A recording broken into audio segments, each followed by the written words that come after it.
Good morning and welcome to Real Human Design Stories, where we share real-life stories of how human design has helped our guests know themselves on a deep, transformative level. Whether you're joining us live here during Sunday Story Hour in my Facebook group, or catching this on your favorite podcast platform on Mondays, you'll be able to find all the details you need in the show notes or the Facebook comments. So by knowing and trusting ourselves, we develop deeper, more honest relationships and unlock our true gifts. I'm Kathy Bashanko, and my guest this week is Kaisie Dailey, a 5/1 emotional projector, left angle cross of masks.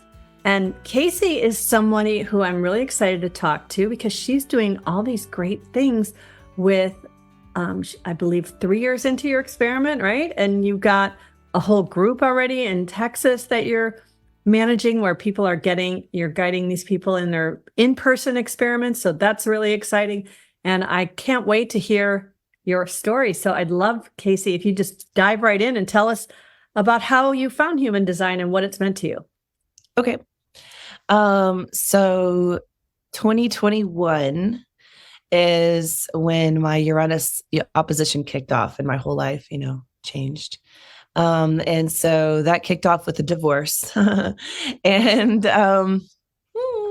And I didn't have any inner authority. I didn't have any way to really know, even after years of thinking about it and talking about it and working, trying to figure it out, I really didn't have an inner way of knowing if this was correct for me or not. So I went to 3 different tarot readers because that's all I really knew at the time, to try to get outer authority help. Right. So, and we had gone through many, many counselors and all that other junk, but, I finally was like, okay, we're going to ask source. And so, so I asked 3 different tarot readers and they all gave me pretty much the same reading, except, with different cards. And it was confirming for me, but also one of the tarot readers, she was a friend of mine, and she was noticing how scrambling and kind of lost I was. And so she was like, have you heard of human design? She was like, I think you're a projector. And I'm like, really? I don't know what that means. So yeah. And I had heard of it. I had been in astrology since in my teens, and I had collected hundreds and hundreds of charts and tried, that was my system for a while, I was really understanding astrology. And so I had run across human design a few years or a couple years prior. I think it was 2018 or 2019 or something like that. But I remember running it and listening to Ra, and it just I don't even remember what I read. I don't even remember knowing that I was a projector at that time, because whatever I learned at that time, I just completely blocked. And I was there's just a big no. I just was not ready for it. I wasn't ready to receive it. And I just got this real strong, this is not for me kind of instinct. And so, so whenever she told me about it again, I was like, maybe it kind of seemed familiar, but it didn't click. And then, so when I saw it the second time, I was like, oh, projector. I totally understood. Oh, this is what this means. And of course, instant obsession, 5/1, within 2, and fear motivation too. So I was just totally Googling and trying to find resources and every Facebook group and searching. And so within 2 weeks, I had my first reading. And that's what really kicked off, I would say, my experiment. It wasn't the best reading, but it was I really got the message of strategy and authority out of it. And so, that's the main thing I got out of it. And so, yeah, it really kicked off my experiment. And, and that's it. That's pretty much strategy. How it started. Yeah. Your strategy as a projector is to wait for the recognition and the invitation, and then wait for emotional clarity. That's a lot of waiting. Yes. And yeah, the, defined ego and all this, open root, and, there's a lot of push up against that waiting. Right. So, the strategy and authority at first, I understood it in theory, but I didn't I'm oh, okay, I'm supposed to wait for the invitation because I have this projector aura and it feels weird. And I didn't really understand why, I didn't really have the body knowledge yet or anything. So, of course not. So, but I was just frantically studying everything I could get my hands on, met a lot of really cool, like kind of, I would say, mentors around that time who sort of pulled me in and gave me all the knowledge I was looking for. And I had multiple readings in that first 6 months. I had 3 readings, and I was like, every day I was spending at least 3 to 4 hours studying source material. In addition to everything, I was just like obsessed. And like, finally, after the 3rd reading, which was by an actual official analyst, and, so then I was like, okay, I was like in need transference that whole time. Like, I need to know. So finally, after that 3rd one, I settled into my fear motivation and like, okay, I'm going to like take this information in step by step. And so I started going, okay, living your design. And like, I started like building it. Even though I knew it already, I started building it the proper way. Mm-hmm. And by then I also knew that I wasn't really tapped into my emotional authority, because like I had all these different readings and all this talking about the wave, but I also had experienced myself like going off the rails, during my lows and not really understanding like when it was happening and all that. So I hired a clairvoyant coach to help me. Wow. Into human design, and spent, like 3 months, thousands of dollars to like really like understand what, to really get into my body really is what I had to do. And, and one of those methods that came out of that was the tracking of the wave. And so we tracked it for 3 months. And by the end of the tracking, and all the other stuff too, there was a bunch of things that went into it. Okay, I'm going to slow you down for just a minute, because I just don't want to overwhelm people who are listening, because we have people who are listening at really all over the place kind of levels of experience. So you've talked about a few things that you've just kind of thrown out there that people might not know what they're about. So we all have something in our chart that's called our motivation. And that is what you were referencing with fear motivation versus transference, your transference into need, right? Isn't fear, right? Need. Yeah. So if you can just briefly and tell us what that means to be for that. Sure. Yeah. So motivation is like the fuel to your engine, so it's like your vehicle. If it's fueling, right? You don't really see it. It's just kind of like the energy behind the body graph is kind of how I like to think of it. And so it matches the 6 lines of the I Ching. So there's 6 motivations, and they are, there is one main one that you're, assigned to, or I guess assigned to, right. But like, that you have at, at the time of your birth.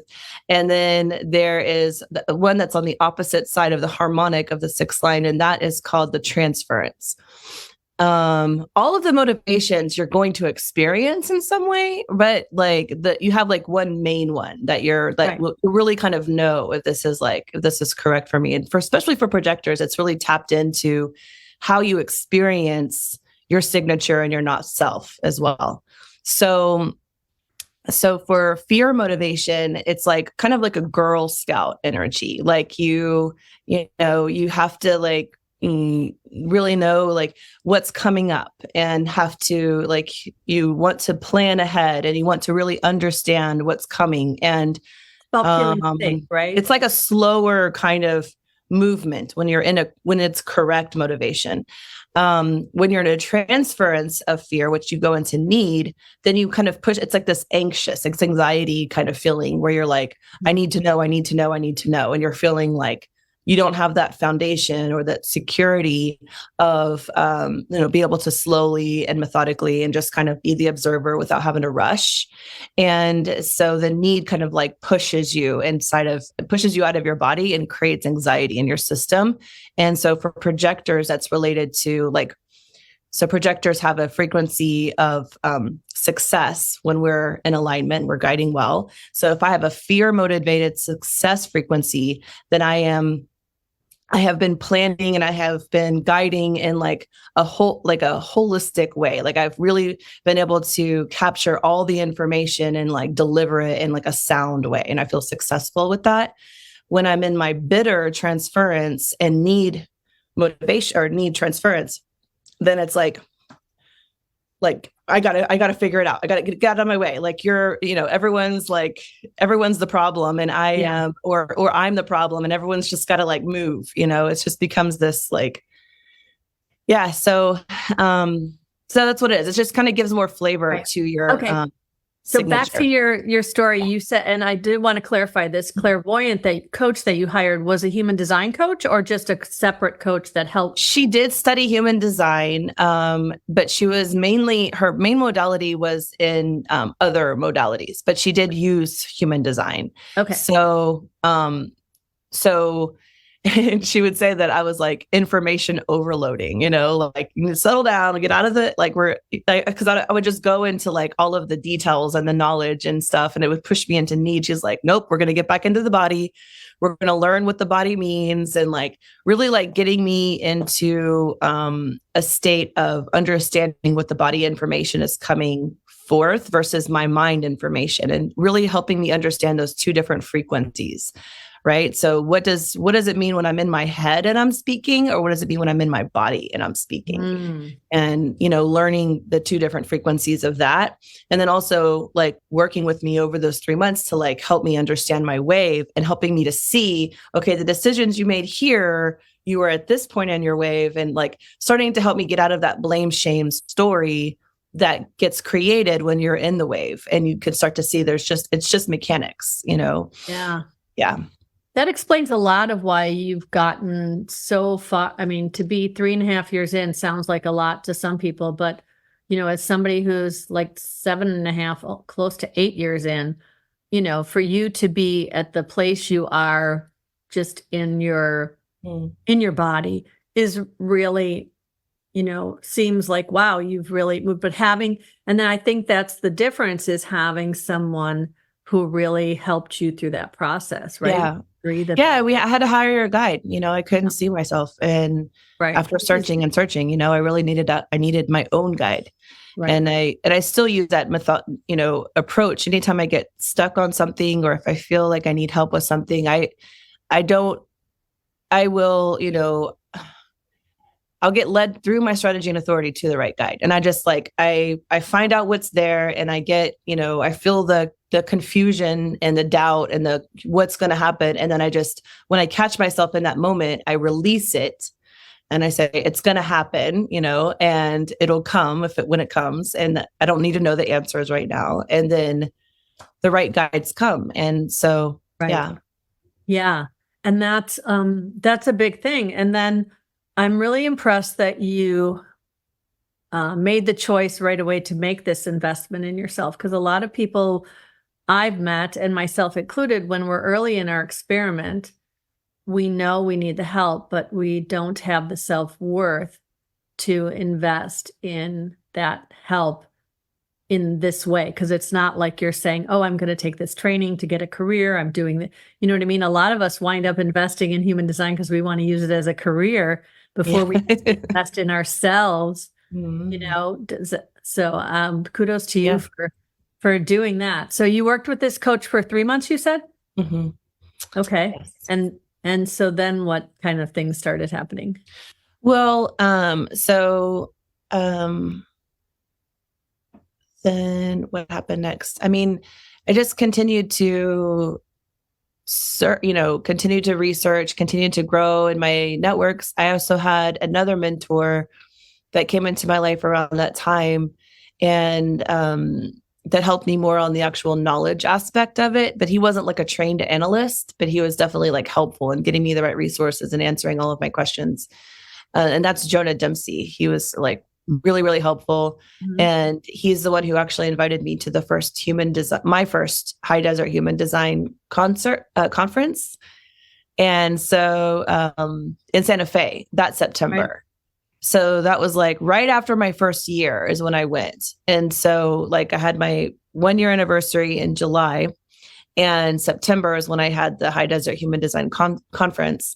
And that was really like, I really started to understand, I was in the second line of my experiment. So I really started getting into like the natural experiment of really understanding like what it means to like wait for the invitation, and what it means when the invitation happens, what that syncing feels like when you actually click in with somebody, and, you know, started practicing aura experiments with other people and things like that.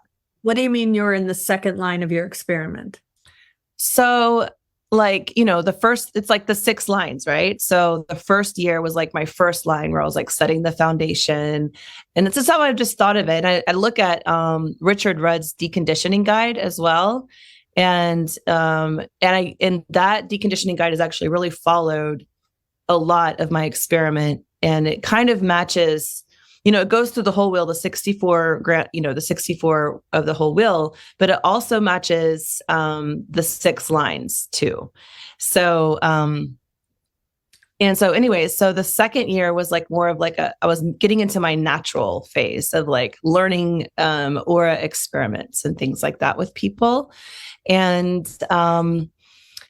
and seeing, just kind of like learning what it really meant to wait for the invitation, and leaning all the way back and spending a lot of alone time and a lot of mirror work and a lot of, you know, just thoughts to my own self without having to share them to everyone like a heretic, right? Like, and just sort of like collecting it and spending a lot of time with spirit. And around this time is when, you know, I was talking to my old coach, and I was like, I really think that this tracking system, this wave, is really helpful and could help, because I had to talk to other people about it at this time too. And that was helping them like through their own journal, you know, showing them how to do it, and, you know, helping them to like just understand their own self through like this method.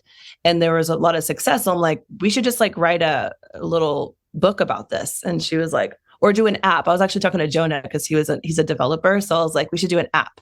And I'm like, that's way too much. So let's just do a book first. Right. And so I actually invited her to write it, and she was like, I want you to write it. So we both like were in this like invitation game for a while. And finally I was just like, I'm writing it. So Do you projector also? Yeah, she's a projector too. Yeah. Okay. And so you have that book is available now. People can order it like, yeah. And it's been really helpful, especially for people with emotional authority to like that are disembodied, and, you know, just seeing the wave, tracking it. It tracks it like a scientific method, because it's not a journal where you're supposed to like put in all of your thoughts and dreams and frustrations and like all. It's like very scientific. You just, you know, at the end of the day, pick a number, essentially, like on a scale of 1 to 10, you know, don't get too much into it. Just pick a number that you felt that day and write maybe 1 or 2 lines about the facts of that day, and do that for like at least 6 weeks. And then you'll start to see, depending on which wave pattern and channels and all that stuff you have, you'll start to see your particular wave sort of come out, and you'll start to go back and, you know, you'll be able to reflect on what happened during the low and what choices that you made. And it starts to kind of like separate the story from the wave, and it starts to help you understand like what it feels like when you're in a low, so that you can sort of, you know, preemptively like, oh, I'm moving into a low now, or I'm in a low. I'm just going to step back and not make decisions, you know, because when you start to realize like I'm in a low, and or I'm in a high, or whatever, you know, like whatever your wave pattern is. And, you know, I'm going to enjoy it, or I'm just going to feel it, whatever it is, but I'm going to write down all of my thoughts and make sure I capture them, because I'll probably forget them later. But after I'm done with this wave, then I'll be able to come out of it and see like what the actual whole story is, what the whole wave was trying to reveal to me, you know, and it just gives you more clarity and perspective. Yeah, that's cool. So that was useful. You have a tribal wave, right? The 3740 is your emotional channel for those who are listening or watching. Yes. I have the 3955, which is a personal emotional wave, and it's called the channel loading.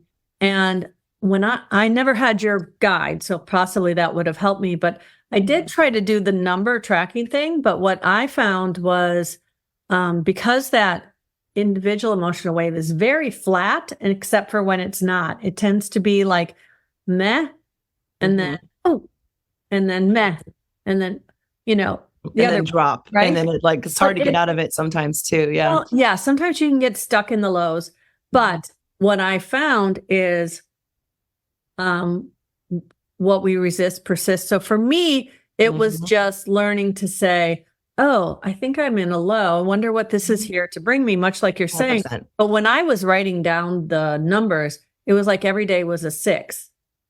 And I was like, and you're like, when is the 6?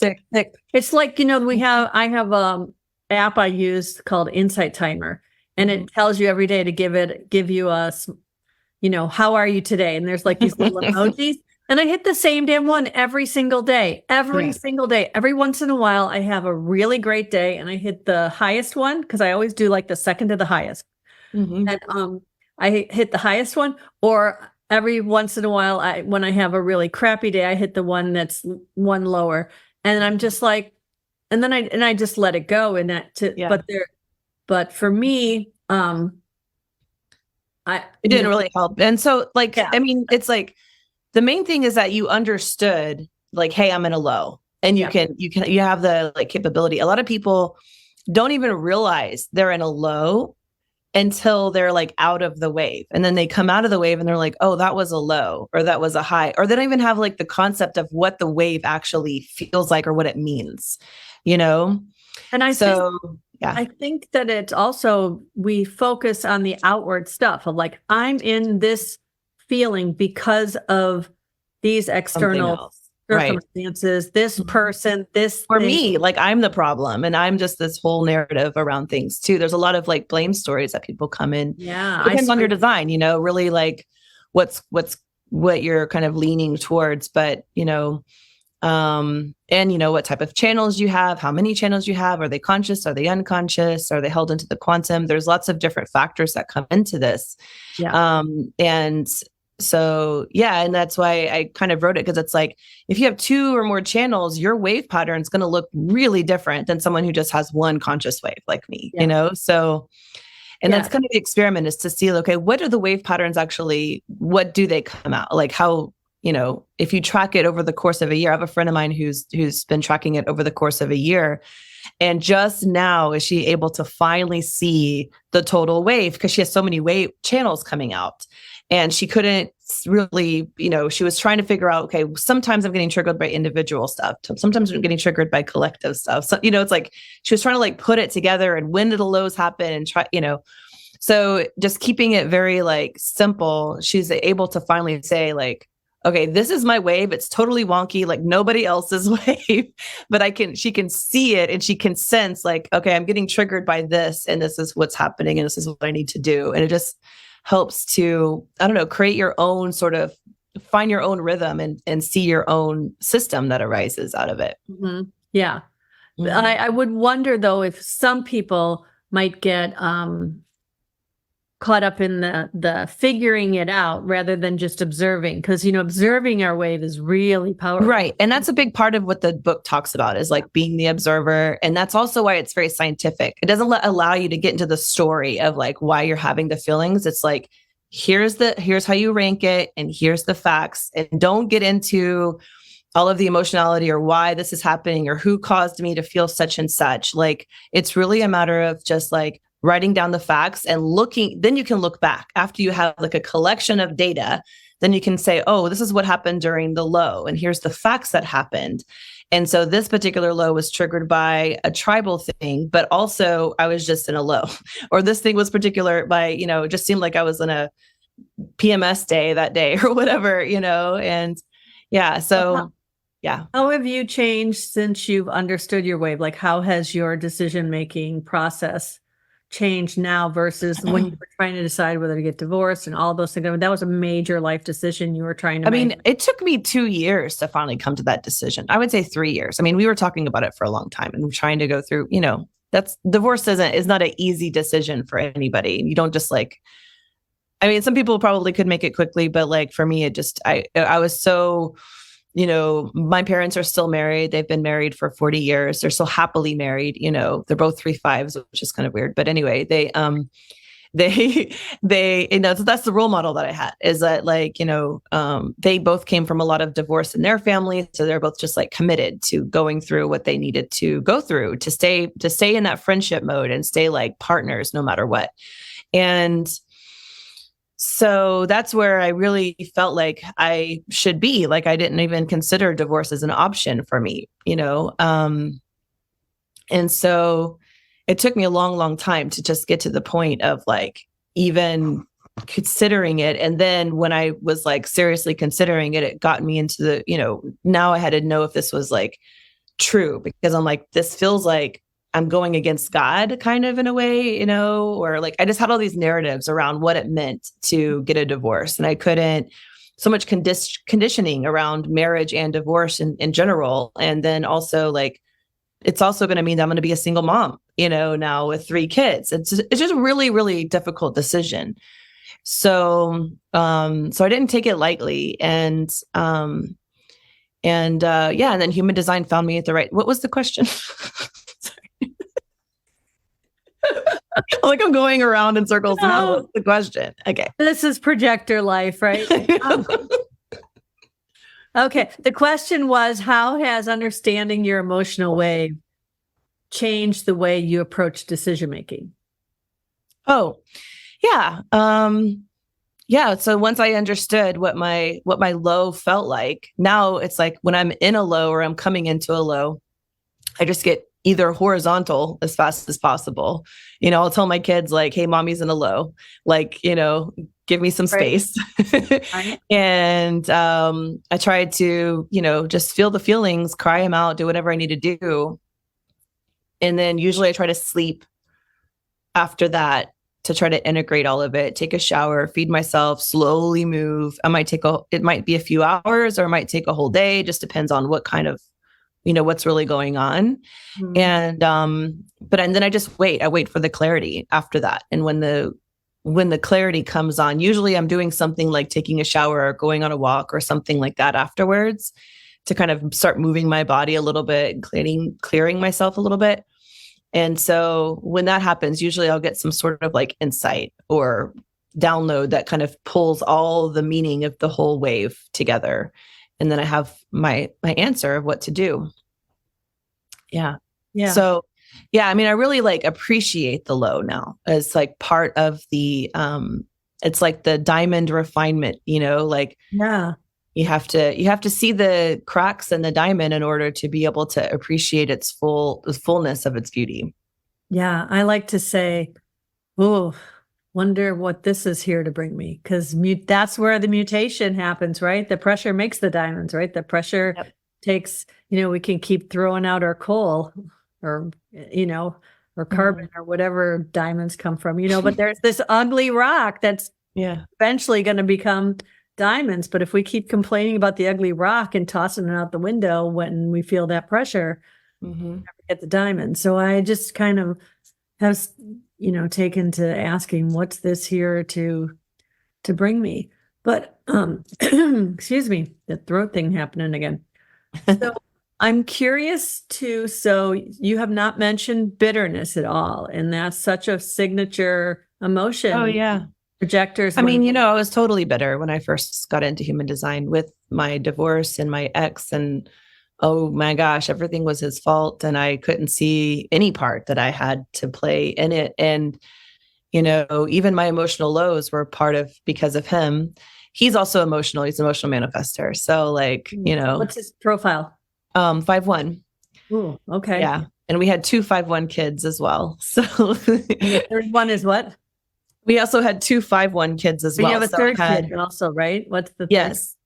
So I have a 6-year-old and a 9-year-old, and they're both 5'1". So I'm a 5'1", he's a 5'1", they're 5'1s. And so it was like Hall of Mirrors kind of like for a while until I understood, their design. Right? You have an older adult child. I have a 20-year-old from a previous relationship. And, I mean, to be honest, my life before human design was like just a series of really bad decisions, like really I mean, they all came out great. They all work out, Right. they're all part of the story. And, but yeah, I mean, like the first 40 years of my life was really, I felt totally unseen. I felt totally projected on. Um, I felt really insecure, really not sure who I was. And a lot of masking, a lot of like, oh, everything's fine, not realizing that everyone can literally feel how I'm feeling, right? Yeah. And as a defined head, like literally the thoughts in my head are kind of like radiating out like a beacon, and so, but masking it the whole time, like everything's fine. And, not, just the whole good girl, my moon is in 22 and it's my bridging gate. So there's a lot of like good girl kind of feelings there around that. And, yeah, desires. And so anyway, but yeah, I mean, I think at some point I just got to the point where I was like, so like, I came up to my Uranus opposition and I was like, I've tried everything. I've tried so many different ways of being, all these different types of learning modalities, groups, systems, trying to figure out who I am in astrology and, in Christianity. And, I studied Wicca for a while. I studied, I studied Taoism. Like I studied lots of different things, trying to figure out like who I am and what I'm about. And all of that was helpful knowledge, all of it, but it was also like still really, I didn't understand who I was and what I was about. Do you feel like that was coming from a place of, if I understand myself, then I can love myself? Like, yeah, like I just didn't have any, I don't think I really understood what loving myself meant. I kept looking for validation outside. Projectors look for others, and I would see how others react to me, and I would make a story about what that meant for me. Or I would look for, if this person loves me, that means I'm lovable, kind of a lot of that. And the projector wound, right? Yeah, the projector wound. And so, and then even as a defined ego, I tell people defined egos, like, just because you have a defined ego doesn't mean that you're going to have a high self-worth. You just know your self-worth, right? Well, like the way I understood, the way I understood it that made the most sense is when you have an undefined ego, you're not supposed to prove yourself. You're not supposed to work to try to prove your worth. But when you have a defined ego, you are meant to assert yourself in a way that shows your worth. So because there's oftentimes pushback to that, I have felt that my defined ego, because I also have a defined ego, I have all the gates of the ego defined, and my channel that defines it is the same as yours. You have two of them that connect, but I have one channel, which is the 2644 from the spleen to the ego will center. And so this idea that, somehow with a defined ego, we get so much amplification of whatever is icky in our self-worth. It all comes back to us, right? I feel like 70% of the planet is amplifying everything that's not okay in my self-worth. And then I know at my very core that I'm meant to honor my self-worth. So it's constantly showing me where the stuff that I want to fix is, right? So yeah, I can relate to that. Everyone, and we talked about this a little bit beforehand, where I said sometimes when I question people who have an undefined ego about something, like, telling you that in your book, the numbers didn't work for me. Mm-hmm. I haven't seen your book. Your book could work completely amazing for me, but the idea of giving it a number didn't work for me. And when I feel that energy, when I talk about something like that, when somebody has an undefined ego with my defined ego / will, whatever you want to call it, the center with a million names, right? I feel that, coming back, because I think they feel it pushing towards them. I don't know. Maybe, yeah. I like to think of the undefined ego as one, they're very sensitive to other people's self-worth. And so they can sense everyone else's self-worth. They don't know what their own is. And so that's where the confusion becomes, because it's like, I can sense this person's self-worth. How do I rank next to this person? And if this person is thinking or saying something about me that I feel they have a high self-esteem, or I find them worthy, and they're saying something that doesn't find me worthy, then does that make me not worthy? Right. But even as a defined ego, we still have those same kind of dichotomy issues. It's not like, I mean, I can't sense everyone else's self-esteem. I can only sense my own. But if somebody is coming at me with like, you're only 3 years into your experiment, you shouldn't be doing X, Y, Z, or whatever, all of those narratives that come up. And I start to question, okay, didn't I follow my strategy and authority? Wasn't this all like kind of like divine to line? Like, how do they know anything about me? And maybe I'm wrong. Maybe I should stop. Or maybe, it's like you start to get into your own narratives too by other people's conditioning. But it's less of a, we still have we can still deal with self-esteem issues with the defined ego. And it's just more of a, you just can't really sense others is really how I look at it. And other people can sense yours even more strongly. So if whenever I'm feeling not low, but when I'm feeling like lack or, like not as, wonderful or better as other people, like they're better than me kind of vibes that we can get into, then it starts to create this like insecurity that other people can feel. And it's a turnoff, because you can feel that. And it's like, as an undefined ego, you're like, that's not something I want to be. I'm not wanting to rank myself towards that. Right. And so learning to love myself and learning to see myself and all of my, bumps and bruises and, scars, that has really opened up a lot of people towards me to create more invitations in my life and to allow people to feel more comfortable around me because I feel comfortable inside my own skin. Yeah. Right. I think that's really the biggest thing that I see when people are new in their design or in their experiment, whether it's a projector or a generator type, or no matter what, is this idea that that can feel like the strategy is a burden, right?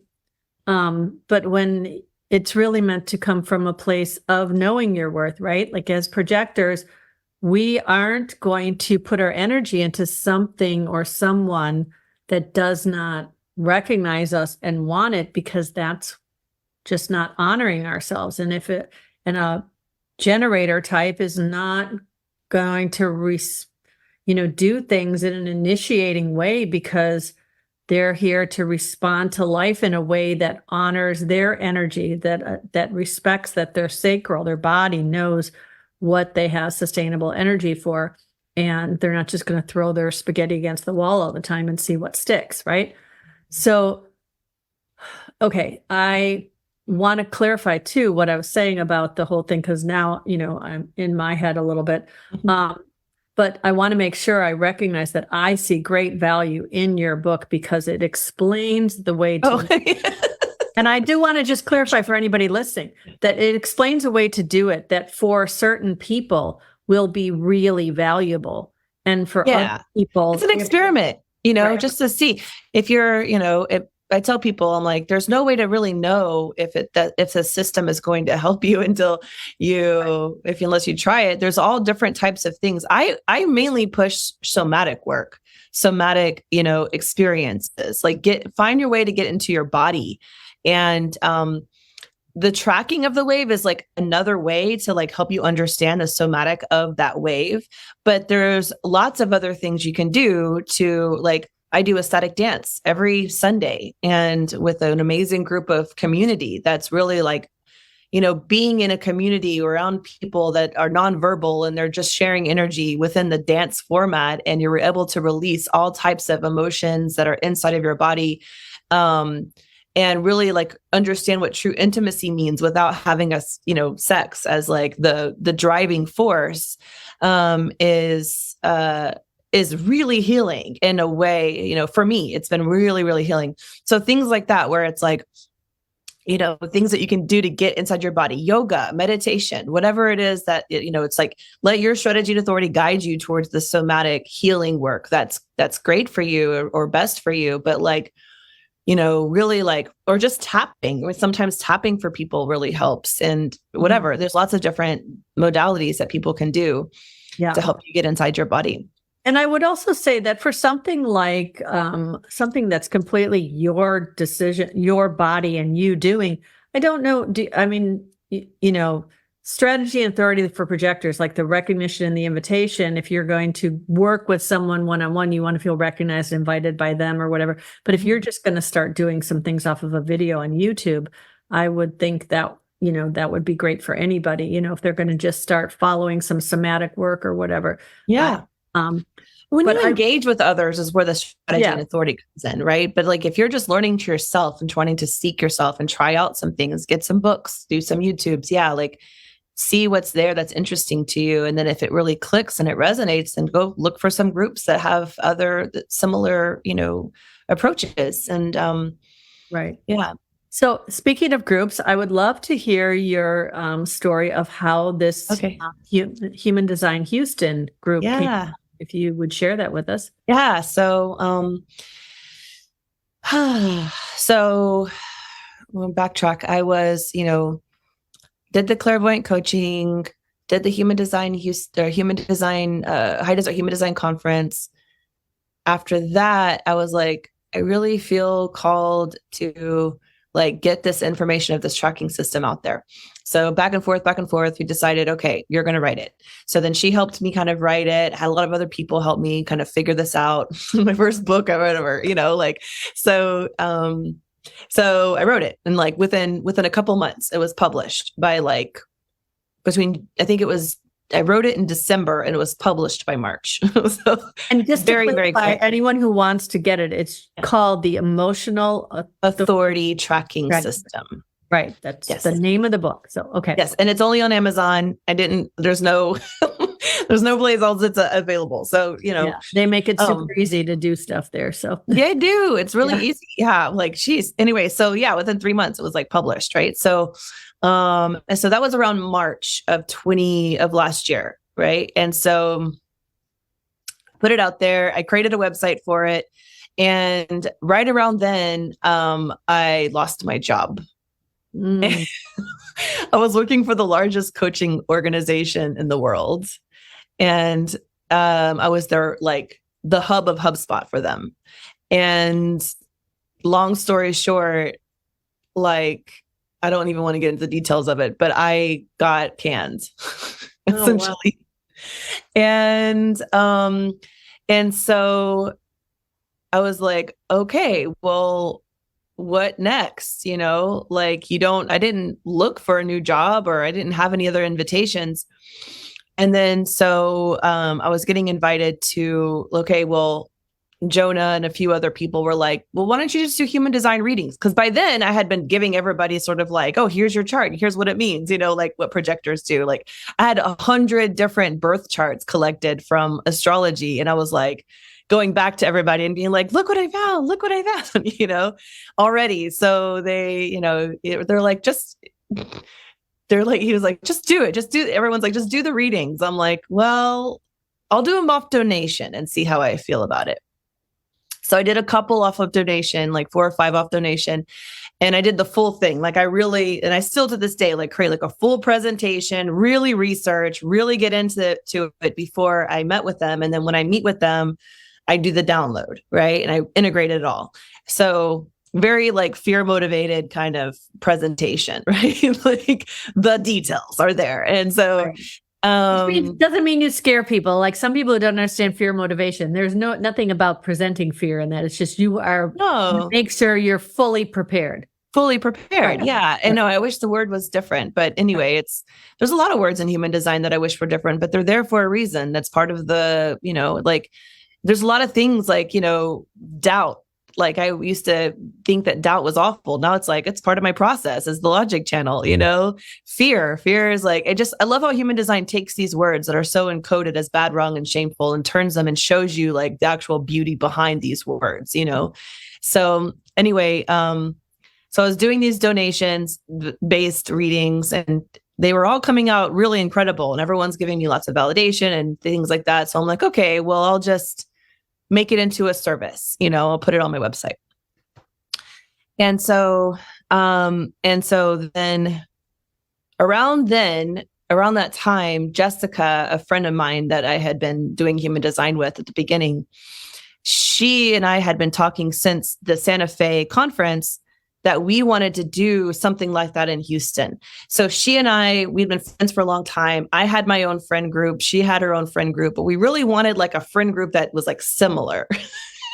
Like we wanted like friends that have similar interests as us, right? And so that was really the main motivation, is just to create this group. And then, you know, we got plus, create community. Yeah. And I was also talking about it a lot through my ecstatic dance group, and like always like communicating. I was like the human design girl. I still am like the human design girl in my community. And it just got to the point where like, you know, we should probably have like a group just for this somewhere outside. And then she also wanted her friends to like have, you know, a place where we can meet up. So we just decided to do like this meetup.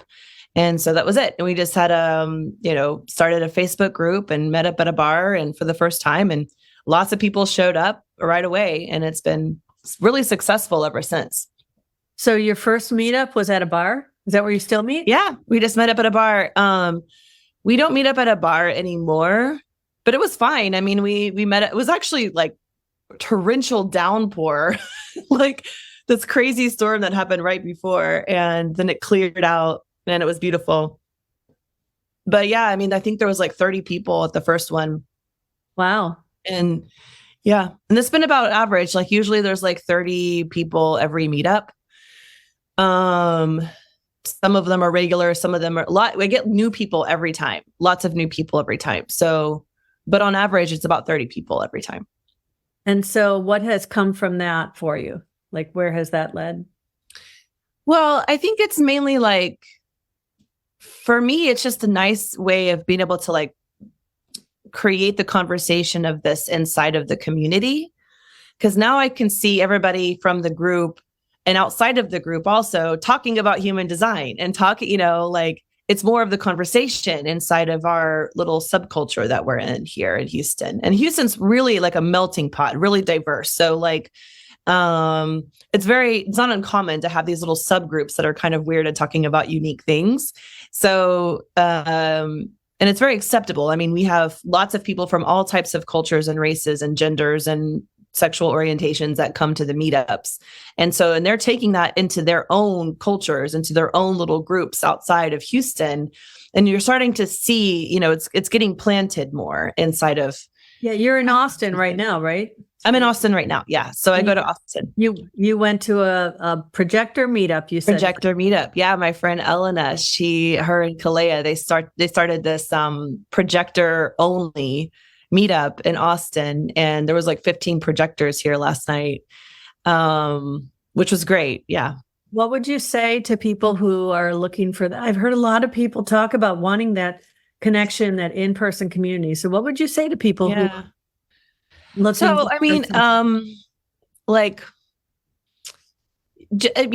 I got invited from the community and from the people to do this. Like there was like a desire to like have this. So just really, it's like with the existing groups that you're in, like look for the existing groups that have this as like a natural conversation, or just see where your strategy authority kind of take you towards existing groups of people that like think outside of the box, like aren't stuck inside the program. You know, you're not going to go to like a bar and meet people who are going to want to talk about human design. You're right. You know, like find people that are like naturally more similar to you inside of like the way that you look at the program and the Maya, like see where your strategy authority kind of takes you to these different somatic sort of like groups or things that are interesting to you first. and then see how, like, if the people there are responsive to human design, if you're talking about, because this is your medicine. I feel like human design, if you carry this within you, then that's your medicine. And especially if you're a projector, like this is like your guidance tool, and you can really help other people. So if you're going into these groups and they're resonating with you and you're resonating with them, and you have like a two-way kind of sync that's happening, and then the conversation, just see where the conversation leads you. Like, I wouldn't say like, I'm just going to, I've seen a lot of people just like start meetups, but they don't have an existing foundation of community. And they're just basically hoping that other people will show up instead of their Facebook group or whatever, but there's no real connection of relationship. And so it's like, within your existing relationships, are you being invited to do this? And if not, right. Yeah.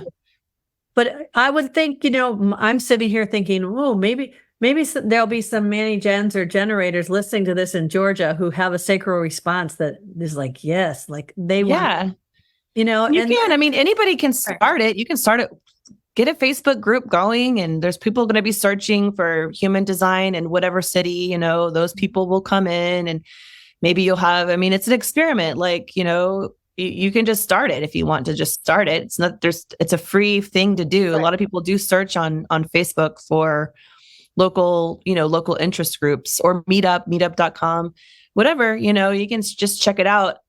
For me personally, it was easier and faster because I was invited and I was already inside of a community and people were wanting this information. So that's why it grew so fast and like it's gone so well, is because like the invitation was there, for it. So sure. Okay. Yeah. Yeah. So you're in Austin now. You went to this Projector meetup yesterday. You're doing human design, Houston. You're doing personal readings. What else you got going on? I just finished my Living Your Design Guide certification. So I'm going to be on the ihds.com or org or whatever their website is. And findable there. Mm-hmm. Right?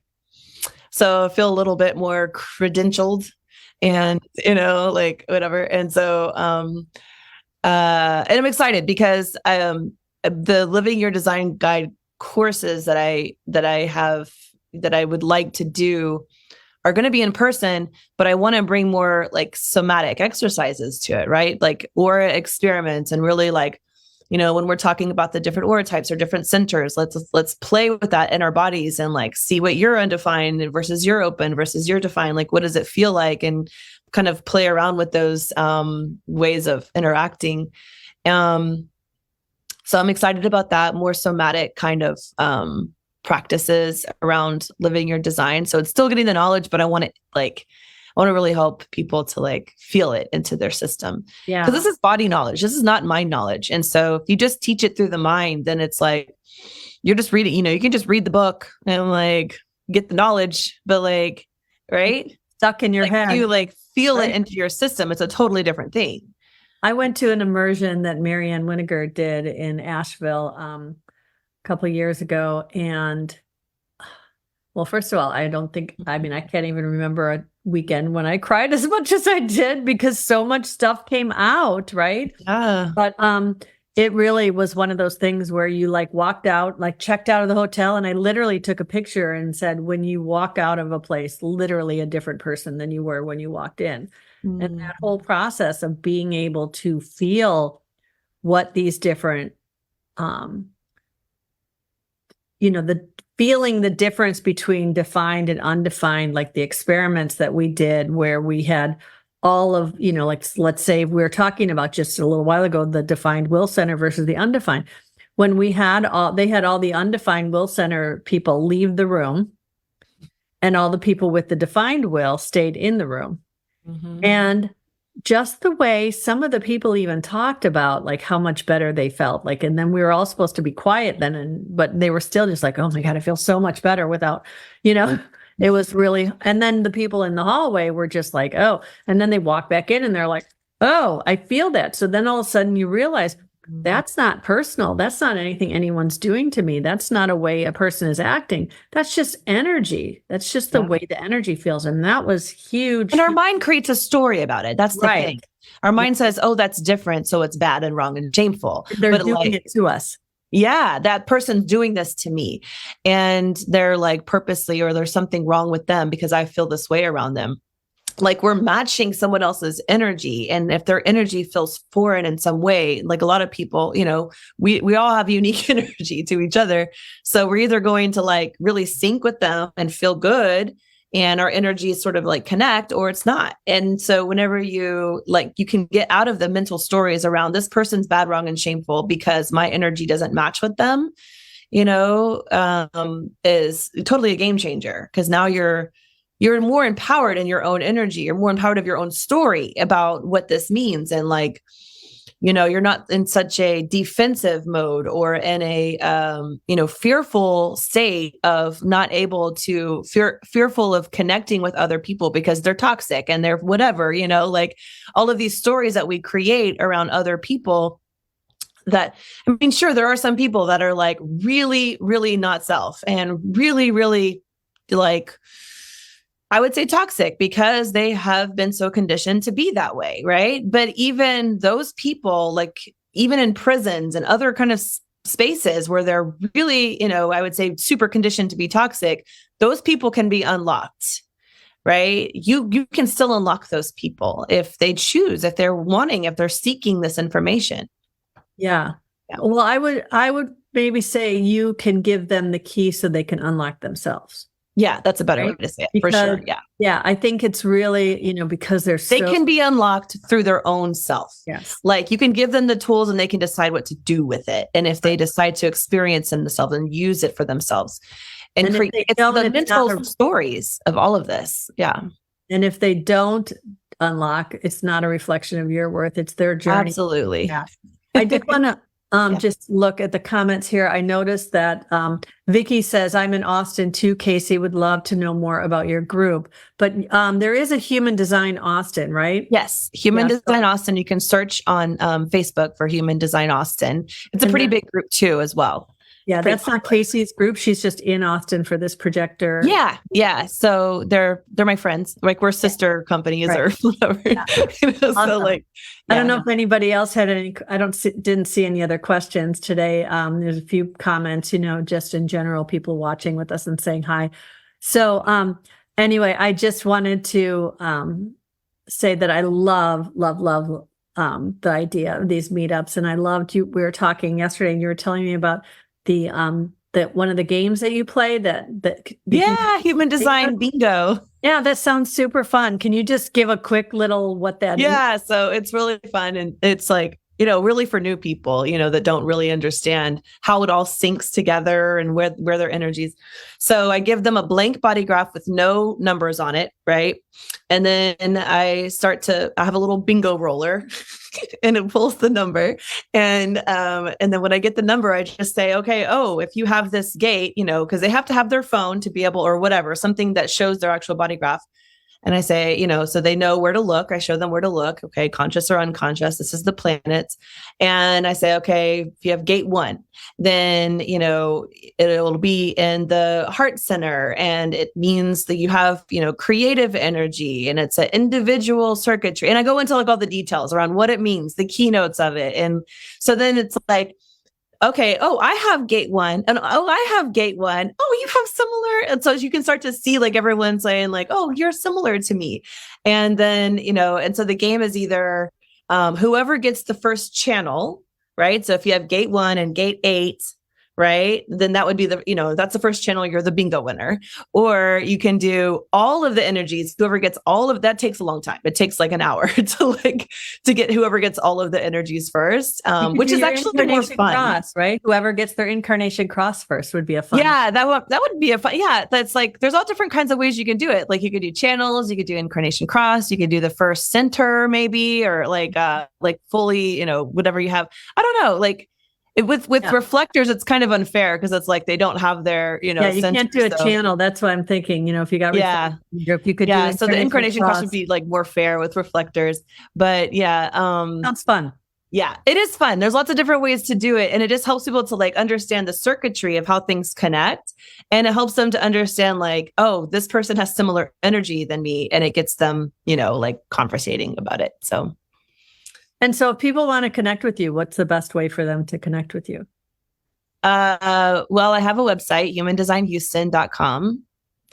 And I'm on Facebook and Instagram and, not Twitter, but yeah. So. TikTok, right? I just shared a really great video of yours from TikTok. From TikTok. I have TikTok. Yeah. TikTok's like my heretic channel. Like whenever I have like weird, random things that come out and I just want to like share it, I'll go to TikTok. But I do have some pretty cool, interesting content on there too. So yeah, I loved your little one that explained how the mechanics of human design work. So that was one that I just shared. But yeah, so on TikTok, what do you go by? What's your handle? I believe it's Emotional Authority HD. Okay. Yeah. Okay. And then Kaisie Dailey, I know we had talked about this beforehand. You have two different ways you spell your name, but yeah. So I believe all your social media is Kaisie. Yep. Okay. So that's like my moniker, it's my author name, but it's actually my birth name. It's the name I was actually born with, but they didn't know how to pronounce it. So my parents took out one I and then everyone called me Cassie instead of Kaisie. And so now I have two birth certificates with two different names. And I just decided after looking at like the Chilean numerology of my name, I decided to go with that for my author name. And so that's just been my social media name is my original birth name. Yeah. Not to be confusing or anything. Okay. Right. Exactly. Not at all confusing, but that's okay. Yeah. I looked at the numbers of my name too and found that the way that, because it tells you the idea of looking at your birth name, but then look at the name you use now. And like the most aligned phonetics are actually the way I have my name on Facebook, which is not a legal name of mine at all. It's my first name is Kathy, which legally my name is Catherine. Mm-hmm. And then my maiden name is on Facebook because so many people try to find you from high school and stuff. So it says Kathy Grafstrom Bashanko. And the phonetics of that is actually like has my highest success codes and all that stuff. So that's just kind of fun to play with. So my name is different in different places too, but not the spelling the way yours is. So anyway, but I have really enjoyed talking to you today and hearing your story. And thanks for inviting me. It was really fun. Yeah, awesome. So every week we share stories of how my guests have come to understand themselves in a more loving and empowering way through the lens of human design. How you think and speak about yourself matters. Human design can show you the reframe of not only your own story, but the story you tell yourself about your relationships. If you're ready to start living a better story, I'd love to help guide you through the process of fully embodying who you came here to be. I invite you to follow Real Human Design Stories on YouTube or your favorite podcast platform, or to work with me directly, you can set up a free discovery call at kathybashanko.com. And thanks so much, Kelsie. I've really had a great time. And peace out, everybody.